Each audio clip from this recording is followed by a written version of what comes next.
বুধবার রাতে পেট্রোল পাম্পগুলিতে প্রচণ্ড ভিড় ছিল।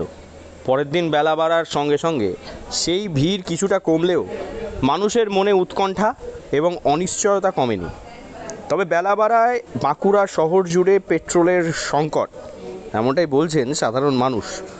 পর্যাপ্ত সাপ্লাই না থাকায় শহরের সিংহভাগ পেট্রোল পাম্প বন্ধ থাকে বৃহস্পতিবার।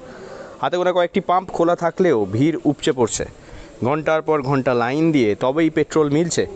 আমজনতা সমস্যায় পড়ছেন। অনেকের আশঙ্কা আবার কোভিডের লকডাউনের পরিস্থিতির দিকে চলে যেতে পারে দেশ। ক্রাইসিস মানে স্টক শেষ হয়ে গেছে, সকাল থেকে আমরা বিক্রি করলাম। কারুর যার 100 টাকা দরকার সে 200 টাকা নিচ্ছে। এইভাবে প্রচন্ড ভিড়। দু একটা পাম্পের আগে আশেপাশে পাম্পে নেই, তো সেই চাপটা আমাদের উপরে পড়ে গেল। আমার নাহলে আজ সারাদিন চলে যেত। ক্রাইসিস আছে। বুধবার রাতে পেট্রোল পাম্পের মালিকেরা কিছু বলতে না চাইলেও বৃহস্পতিবার সন্ধ্যা বিকেল নাগাদ পেট্রোল পাম্পের মালিক রাজেশ কুমার ড্রোলিয়া বলেন, অন্য পাম্পে তেলের সরবরাহ না থাকায় তারা পেট্রোল বিক্রি বন্ধ রেখেছেন। যেহেতু পাম্পে পেট্রোল মজুদ আছে তাই তিনি বিক্রি করছেন। তার দাবি, আতঙ্কে পেট্রোল কেনার হিড়িক পড়ে গেছে, তবে অযথা আতঙ্কিত হওয়ার কোনো কারণ নেই বলে তিনি মনে করছেন।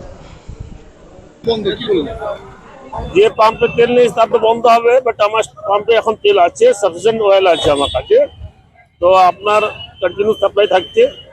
কোনো প্রবলেম তো এখন পর্যন্ত ফেস করছি না। কাস্টমার ক্লিনিকে ভিড় হচ্ছে ঠিক কথা, বাট কোনো ইস্যু নেই।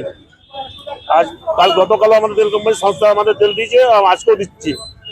তো এই তেল কন্টিনিউ এভাবে সাপ্লাই দিলে কোনো প্রবলেম ক্রিয়েট হবে না। এত ভিড় কেন? প্যানিক, কাস্টমার তো ভাবছে কি তেল পাওয়া যাবে না। মানুষ পেট্রোল কিনতে গিয়ে চরম হয়রানির মধ্যে পড়ছেন, তা টের পাওয়া যাচ্ছে পুরো দমে। লাইন দিতে হচ্ছে ঘন্টার পর ঘন্টা। এদিন বাঁকুড়া শহরে একমাত্র মাচান্তরার ইন্ডিয়ান অয়েলের পেট্রোল পাম্পে তেল বিক্রি হচ্ছে, তাই সকাল থেকে এই পাম্পে উপচে পড়ছে ভিড়।